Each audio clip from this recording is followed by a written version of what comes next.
देखो जैसे ये क्वेश्चन हमें करना है, क्वेश्चन में देखो क्या है, show that triangle of maximum area that can be inscribe in a circle of radius A is an equilateral triangle.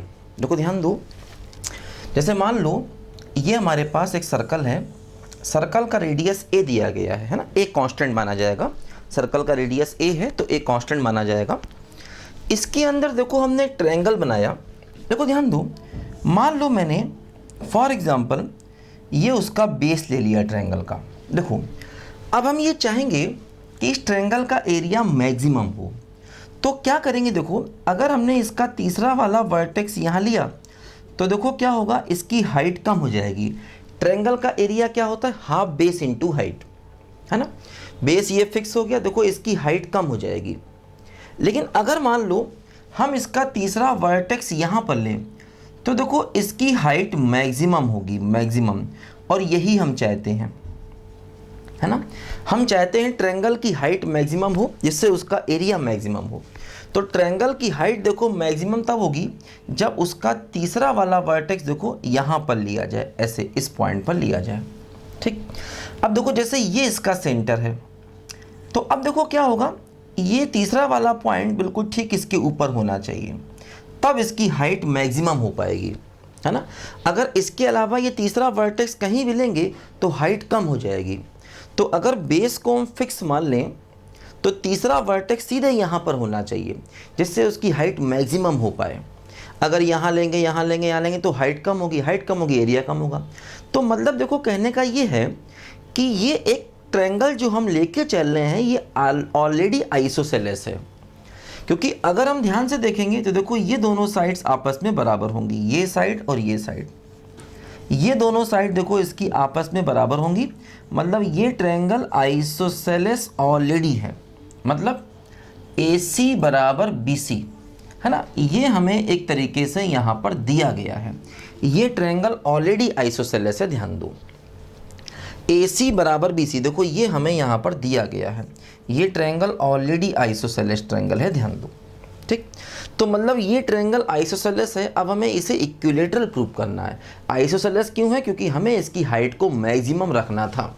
अगर हाइट को मैक्सिमम नहीं रखेंगे तो फिर एरिया मैक्सिमम नहीं हो पाएगा, ठीक। देखो जैसे ये डिस्टेंस A हो गया इसका, ध्यान दो, इसको x मान लेते हैं, x।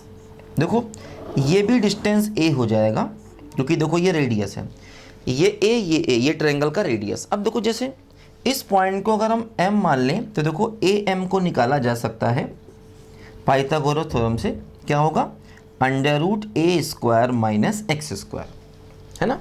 देखो m क्या है, m देखो इसके बेस का मिड पॉइंट है, तो हम देखो मिड पॉइंट को निकाल सकते हैं AM को कैसे, √A² माइनस x², है ना। अब देखो क्या हुआ, ये जो AB होगा, AB बेस, ये देखो इसका डबल हो जाएगा, 2√A² माइनस x², देखो ये इसका बेस डबल हो जाएगा। अब देखो ध्यान दो, जैसे इसका जो हाइट है CM, देखो ये हाइट है, हाइट देखो क्या होगा, ये हो गया A प्लस x, ट्रायंगल का हाइट h। देखो इस ट्रायंगल का एरिया क्या हो गया, एरिया हो गया हाफ, बेस देखो ये है 2√A² माइनस x², और देखो हाइट ये है, हाइट क्या हो गया, A प्लस x, देखो 2 से 2 कैंसिल।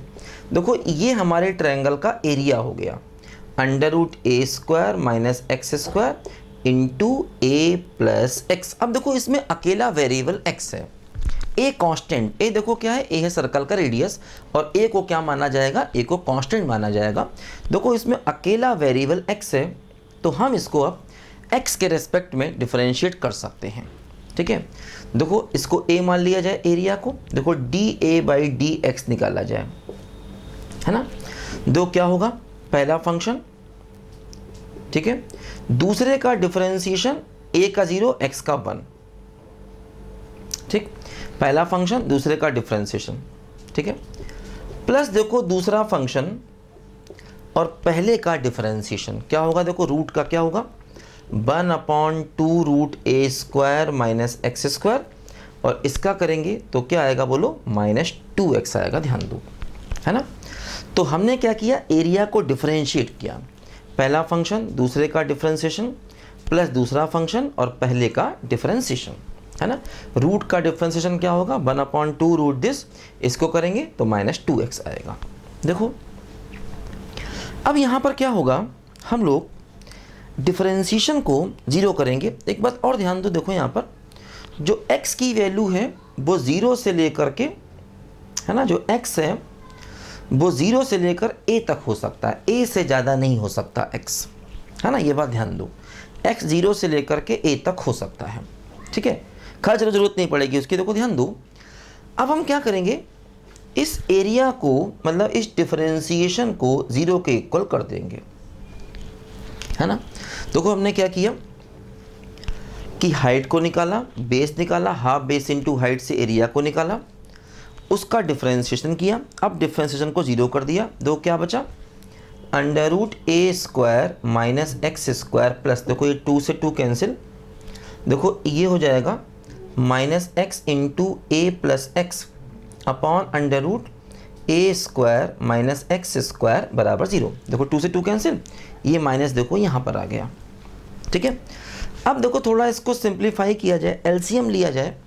देखो एलसीएम लोगे तो ये a² माइनस x² आ जाएगा, और देखो माइनस क्या होगा, देखो ये होगा xa और माइनस का x² बराबर 0, ऐसा आ गया, देखो है ना। ये एलसीएम लेके यहाँ चला गया और अपॉन में देखो ये रूट आ जाएगा a² माइनस x², ठीक है।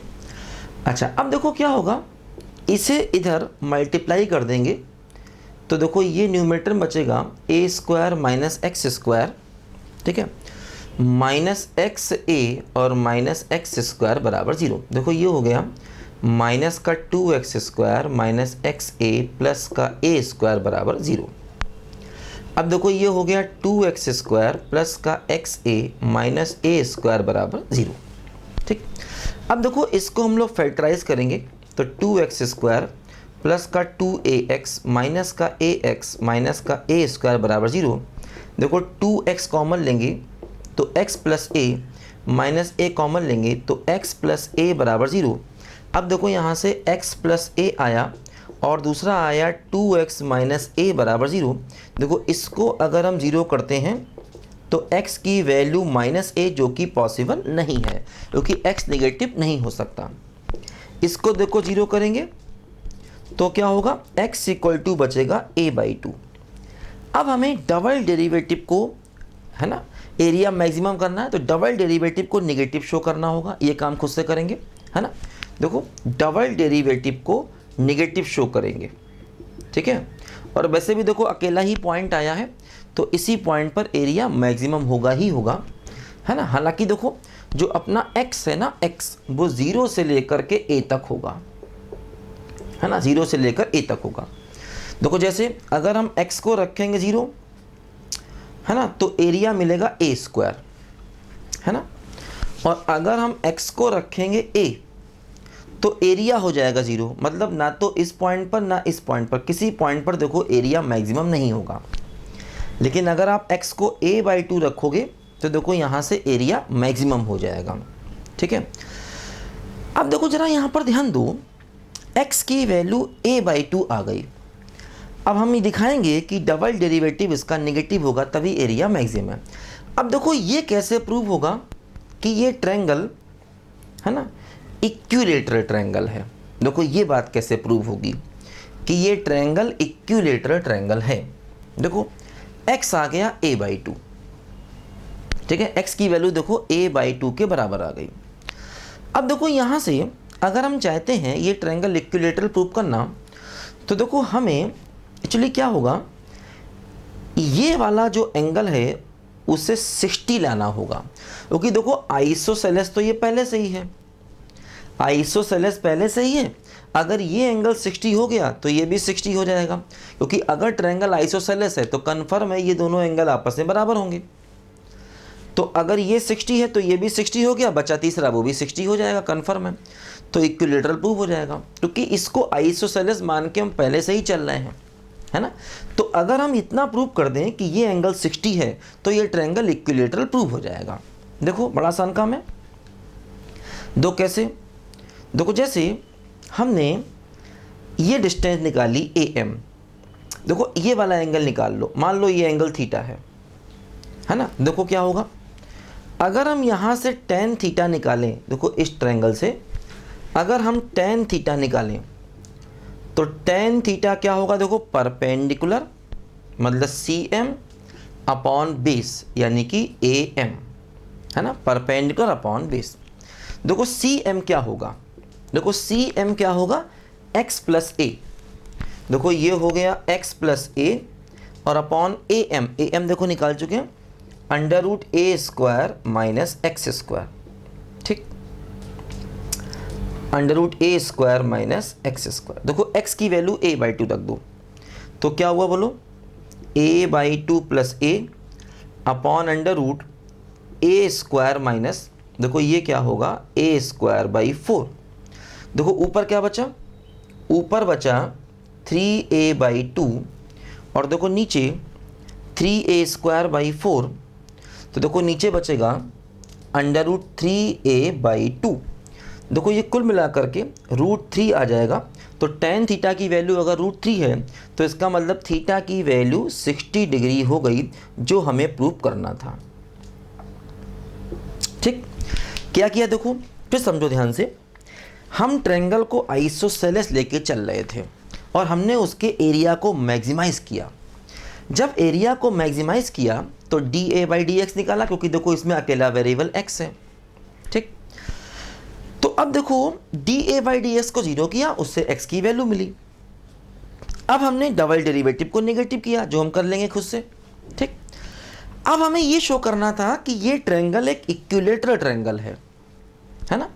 तो बताया था मैंने, कुछ दिया क्या गया है ए मतलब सर्कल की रेडियस दी गई है। मैक्सिमाइज किसको करना है, ट्रायंगल के एरिया को।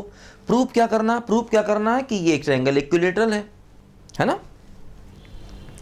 ठीक है, तो हमें देखो प्रूफ क्या करना है, प्रूफ ये करना है कि ट्रायंगल इक्विलेटरल है।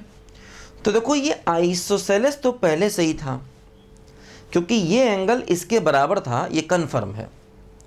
अब अगर हम इस एंगल को 60 के इक्वल कर दें, अगर हम इस एंगल को 60 के इक्वल प्रूव कर दें, तो अगर ये 60 हुआ तो देखो ये भी 60 होगा, क्योंकि ये आइसोसेलेस है, दोनों एंगल बराबर होंगे।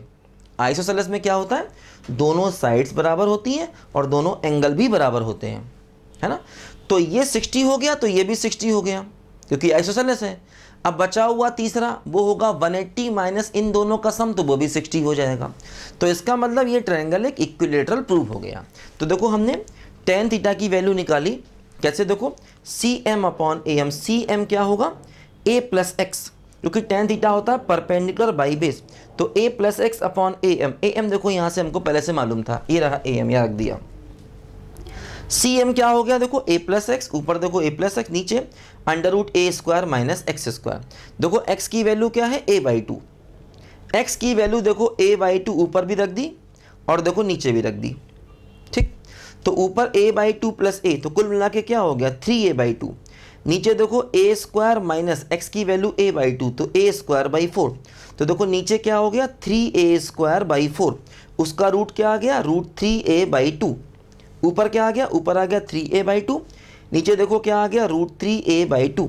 अब देखो क्या हुआ, a/2 कैंसिल हो गया, ऊपर बचा 3, नीचे अपॉन रूट 3, तो 3 अपॉन रूट 3 क्या हो जाएगा, रूट 3। तो tan theta equal to root 3, तो देखो थीटा इक्वल टू क्या बन जाएगा, बोलो 60 डिग्री बन जाएगा। तो थीटा की वैल्यू 60 डिग्री आ गई, इसका मतलब ट्रायंगल ये इक्विलेटरल प्रूफ हो गया, है ना। तो इस क्वेश्चन में सबसे इंपॉर्टेंट पॉइंट जो है वो ये कि ट्रायंगल को स्टार्टिंग से ही हम आइसोसेलेस लेके चल रहे हैं, बस ये इसमें इंपॉर्टेंट पॉइंट है। करो बच्चों ध्यान से इसको।